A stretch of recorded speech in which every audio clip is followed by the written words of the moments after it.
शुरुआत चल रही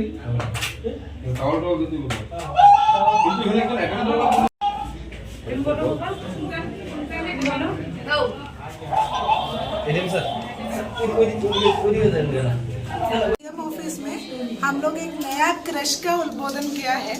तो आप सब जानते हैं कि जो ऑफिसेस में 50 से अबव एम्प्लॉयज़ है वहाँ पे क्रश लेने का एक प्रोविज़न हमारा रूल्स में है।